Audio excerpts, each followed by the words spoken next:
Welcome to Whitewater, a place you can belong before you believe. Wherever you are on your spiritual journey, we want to help you take your next steps towards Jesus. We're both a gathered and scattered church, meeting on Sundays at Cascade Christian and in homes, parks, backyards, and online. We exist to be a blessing and bring the whole person and the whole community into a flourishing life with Jesus. Welcome to Whitewater.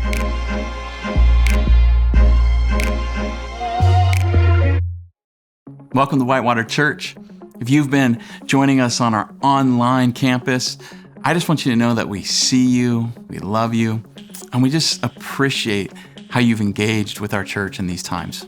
And many of you guys have written into us, encouragement or ways that we could pray for you. And man, it's been so amazing to connect that way.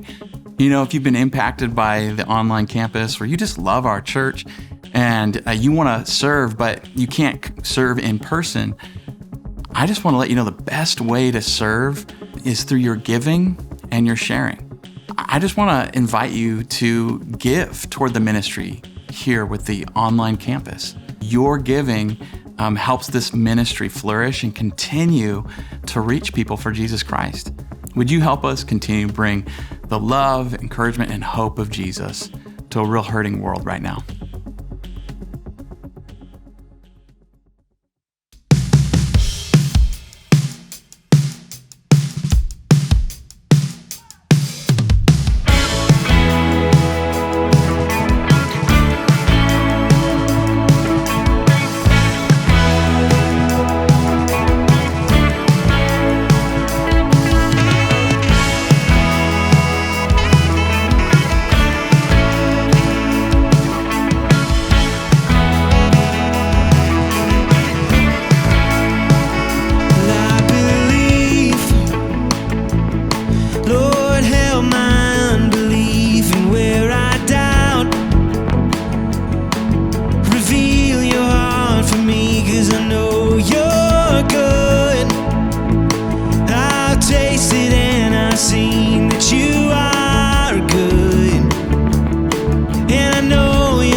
Hey everyone, I'm Kevin, and I'm so glad that you are here. And whether you're watching us online or on campus, know that Whitewater is a place where you can belong before you believe and find a lasting community.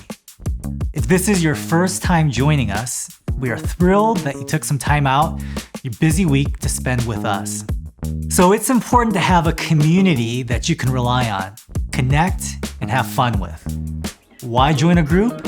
We don't want anyone in our spiritual family doing life alone. If you're looking to join a midweek group, email us at info@whitewaterchurch.org.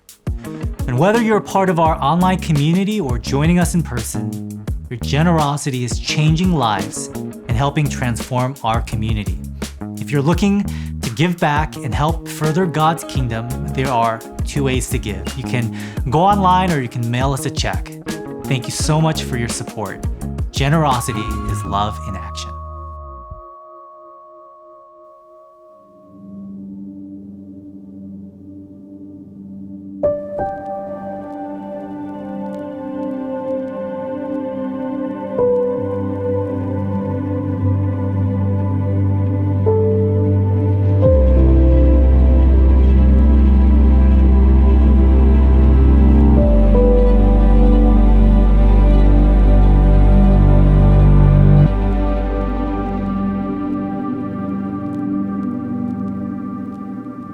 I'm so glad you joined us today for our new series called The Journey. The purpose of this series is to help you see God's heart for you, for our church, have a vision for a life that can be changed by Jesus, and how to know your next step on your spiritual journey. Now, the series is kind of a condensed version of our discipleship class, which really has been designed to help people move toward maturity, spiritual growth. It's a path toward leadership in our church and even membership if you're interested. Now, we're a church that centers on the life and teachings of Jesus. This means that Jesus is our model and our message. We believe Jesus is the light and the lens for how we live a life of love, not religion, not politics, just Jesus and a life of love. If you want to know what God is like, look to Jesus. If you want to know what humans were designed to be, look to Jesus. Hebrews 1:3 says this, the Son, Jesus, reflects the glory of God and shows exactly what God is like. Jesus is a picture of God's heart. He shows us how to know God and how to know ourselves, to know who we were created to be. When we look through the light and lens of Jesus, he illuminates 4 important questions about the purpose of life and being human. Here they are. Where do I belong? Who and what do I believe? Who am I becoming? And how am I created to be a blessing in our world? We'll be taking the next few weeks to look at how Jesus' life and teachings help us approach these 4 areas of our lives. Now, our goal is to help you take the next steps in your faith on your journey in these areas: belonging, believing, becoming, and blessing. Before we go any further, I want to talk about walls and wells. I've heard there are 2 ways to keep cattle in a safe location. One way is to build walls and fences to keep the cattle contained and safe from predators. The other way is to dig a really good watering hole or a well to draw cattle together by their thirst. And so it is with churches and communities. There are 2 kinds of communities: communities that build walls and fences, and communities that build wells. A wall-shaped community is formed by a certain set of questions. This community often asks who's in and who's out. A well-shaped community asks a different set of questions. It asks who's moving toward the well and then who's moving away. Now, these are very different approaches to faith and community. Wall-shaped churches tend to create what I'd call bouncers, unintentionally often. But bouncers are often people who are focused on the walls of religion, keeping the good insiders in and the bad outsiders out, by focusing on the policies, the rules, procedures, the theological convictions that determine the insiders and the outsiders. Well-shaped churches tend to focus on helping people move toward the well of life-giving water, no matter where they're at on their journey. Building walls forces people to believe before they can belong. When you build wells, it empowers people to belong before they believe. In this kind of community, you can explore faith at your own pace without having to change, all your beliefs to participate, to learn, and to be loved. I must add that it's important to note the difference between boundaries and barriers. Barriers or walls are made for the purpose of exclusion, but boundaries are made for the purpose of health. So in our church, a few boundaries would be when we serve food, we usually make sure that people wash their hands and wear gloves. We have background checks for our children's area just to make sure that we have a safe area for our kids, for everybody. So boundaries are for health and they're important. At Whitewater, Jesus is the well of living water, and he is at the center of our faith. And we are helping people from all kinds of backgrounds move toward him and with him. When Christians build wall-shaped churches, they are often focused on, like I said, the policies, the rules, the behaviors that enforce religious behavior, but often without ever changing the heart. These walls become symbols that tell us whether we are in or out based on our performance. If we create a community centered on Jesus, the orientation of our heart, our relationship with God, determines the direction of our life and our relationship to him. Jesus shows and teaches us how to build belonging, inclusive community, and flourishing relationships. Let me just stop for a moment and give you a few questions for reflection.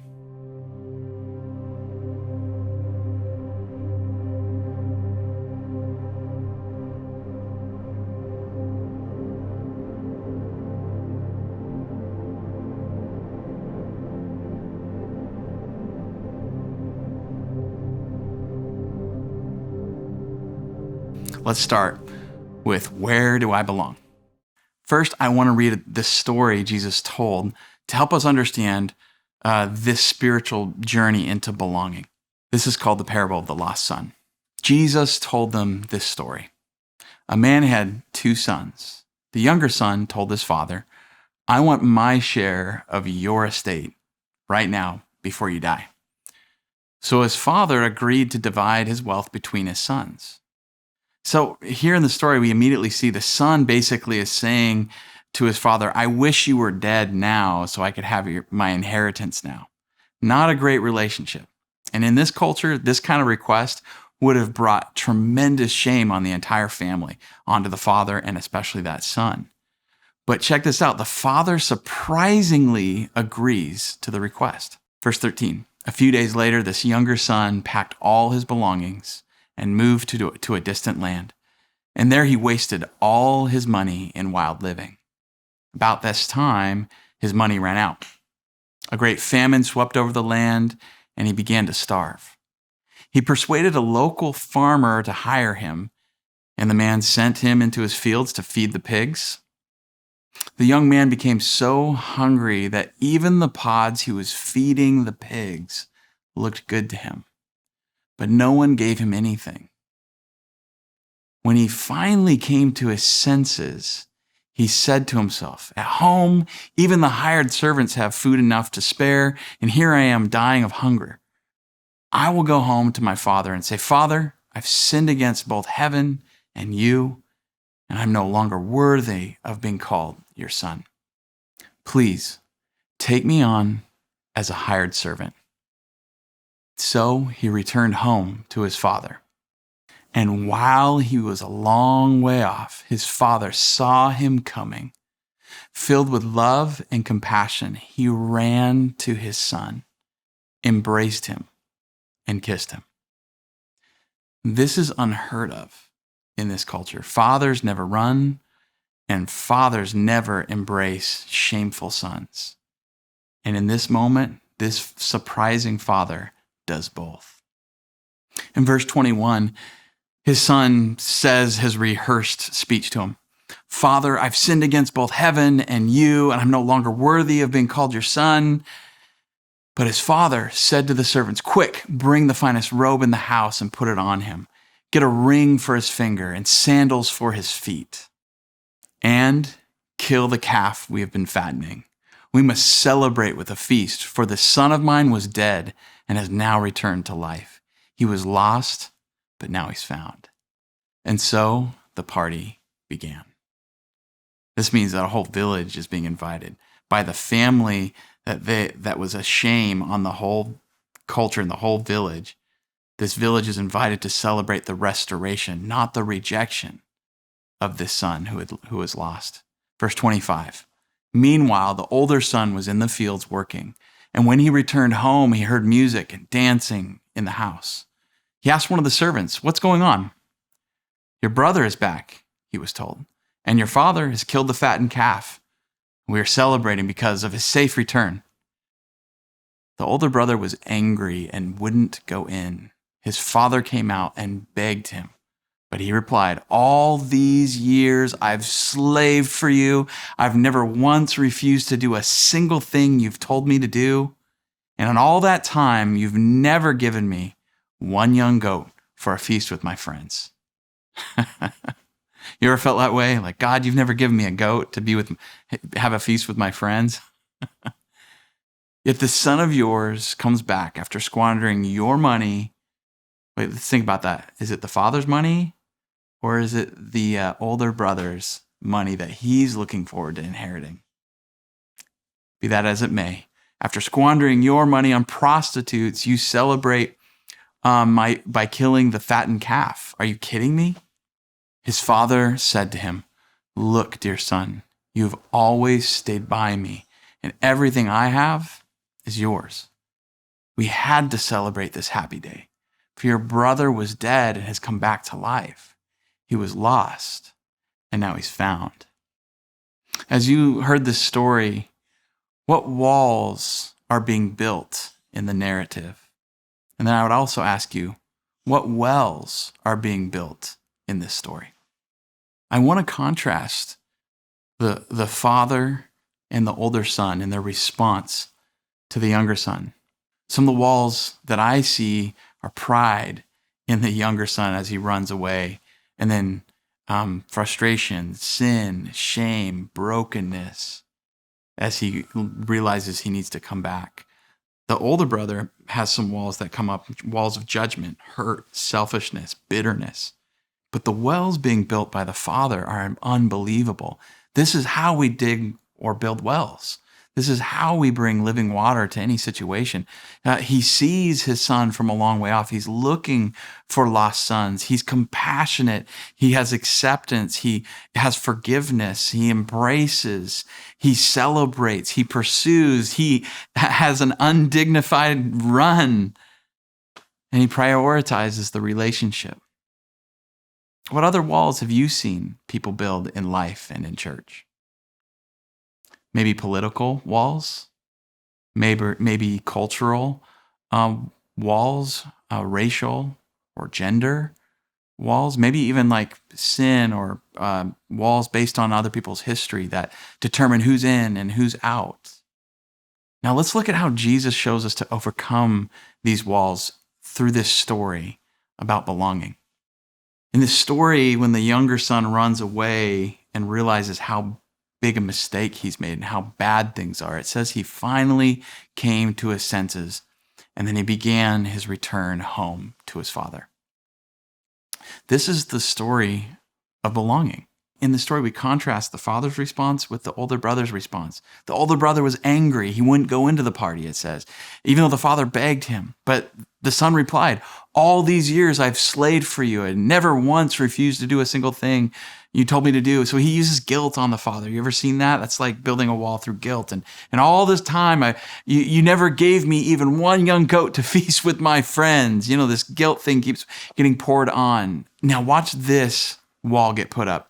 Verse 30, "Yet when this son of yours comes back after squandering your money on prostitutes," now think about that. Does he know what his brother has done, where he's been, or whether that's even true? No. This is slander. This is what turns into gossip. This is ugly. These are walls being put up by the older brother who's judging and condemning and slandering the brother that he won't even acknowledge. He calls it your son. He doesn't say my brother. Now look at the father's response. In verse 20, the younger brother comes back home. It says, while he was still a long way off, his father saw him. He was looking for him, filled with love, filled with compassion. He ran to him. He pursued him. He embraced him. He kissed him. He brought him back into the fold. I mean, this is unbelievable. How do you dig wells?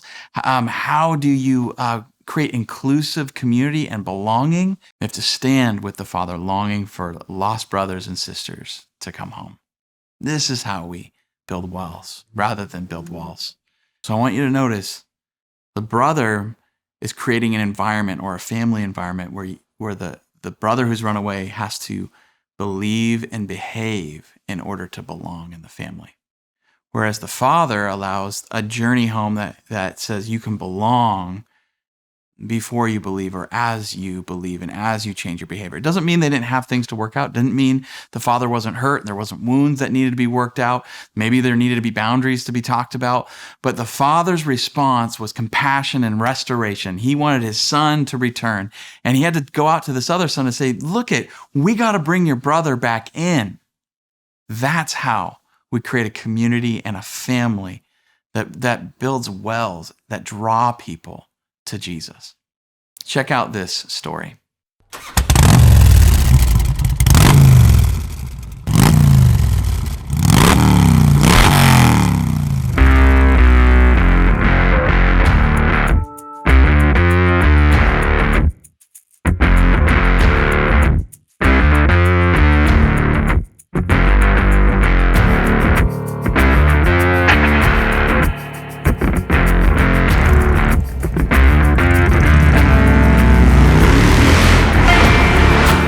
I mean, I was at the coolest place in the world. You'd think the ultimate cool was being a biker, being free, and riding hard.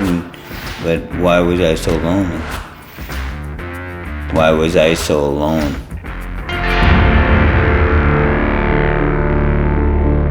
I was newly divorced, just searching and searching. I was kind of mad at God. How dare you take my family away from me? How dare you? It was bitter. So I started hanging around people and joined a bike club, ride pretty hard, and seen a lot of things that shouldn't be seen, and knowing in my heart that I wasn't doing right, but looking for acceptance. And you get caught up in that. It's not cool.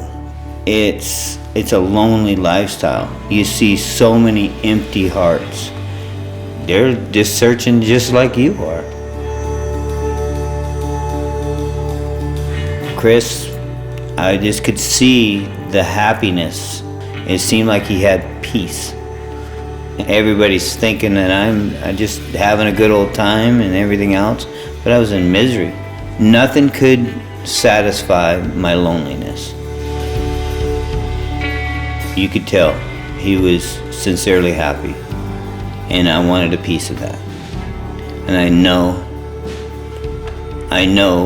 how to get it now. Chris called and said, "Hey, come to Whitewater with me. It's a really good church. You really like it." I was thinking, I went, and I've been going ever since. I'm not perfect, but who is? I'm just looking for inner peace. That's the biggest thing for me right at this point. I want peace.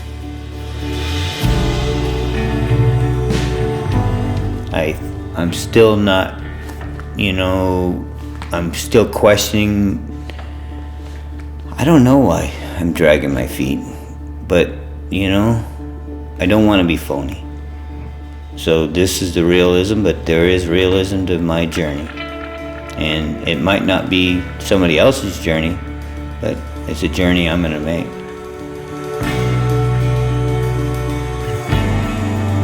In the bike world, you see all these people, and they're all just trying to fit in. They wanted to belong. They would do stuff to belong, and in there, it just didn't feel like anybody belonged to nothing. It was just an empty world. it was sad. And Whitewater opened up. I felt very secure. I didn't feel uneasy. I felt like I belonged. And then that made me want to learn a little more instead of putting up a fence. If you're not condemning a person and making them feel terrible about what they have done, anybody can turn around. I'm living proof of that.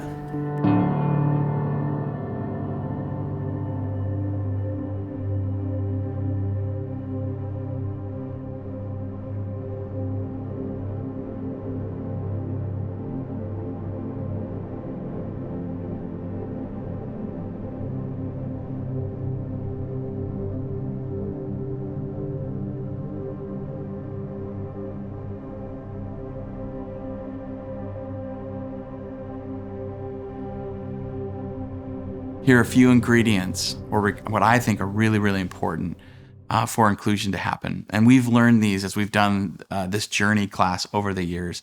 And this is from other people's input. So I'm just bringing what others have discovered together. But inclusion requires, or belonging requires, invitation. There's no transformation without invitation. People got to be invited in. Inquiry. People have to have the ability to ask questions and not feel dumb, and ask questions to kick the tires and to learn. And curiosity and questioning is an important aspect of our faith.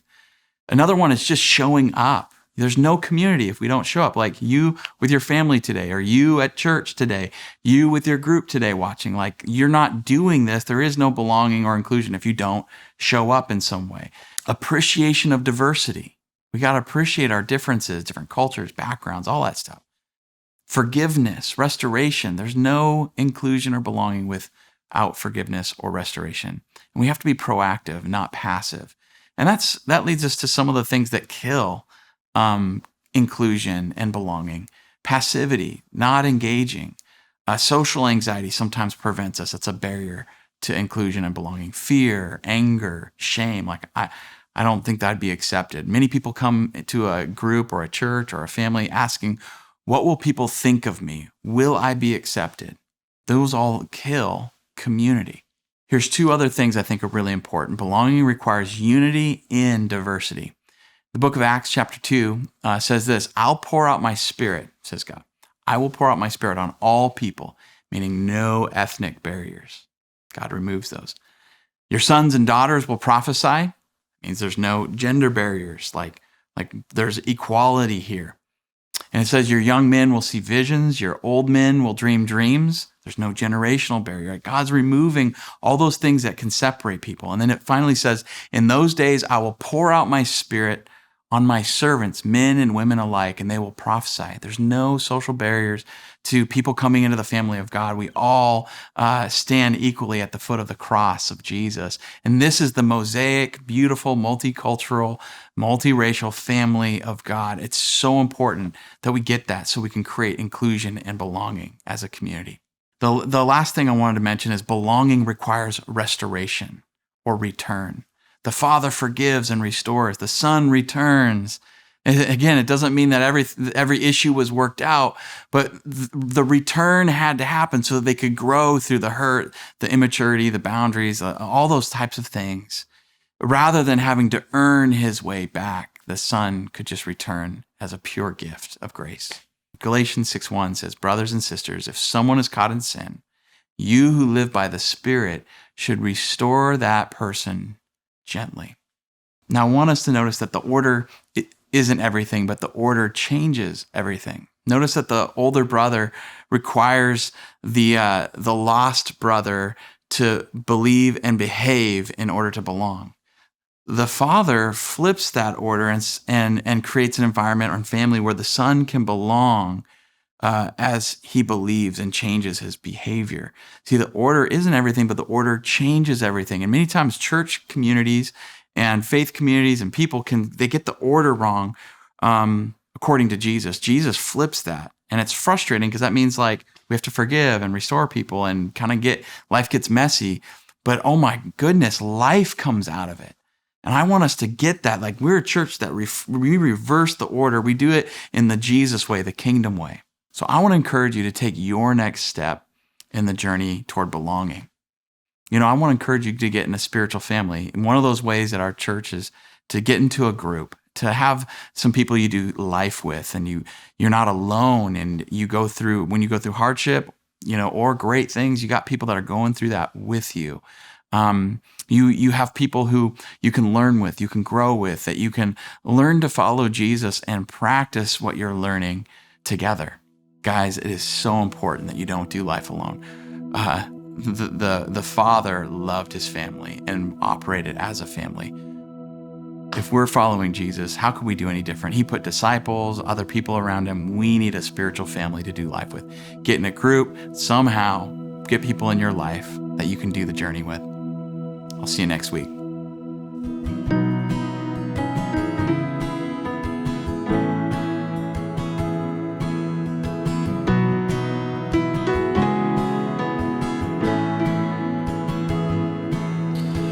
Lord, I've got the world upon my shoulders, but you've been saying, child, put it down.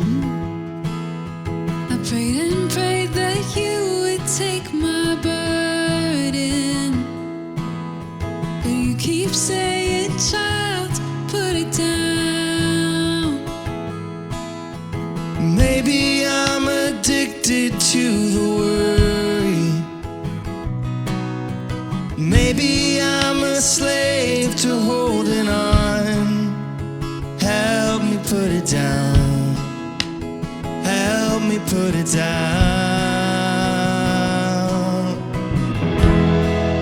'Cause I've heard it said the gospel is rest. Oh, how I need it.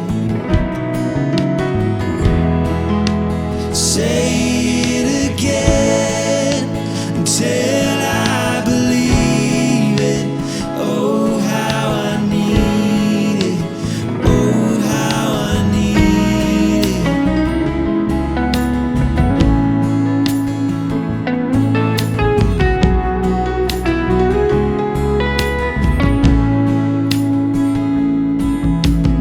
Lord, you put the world upon your shoulders,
say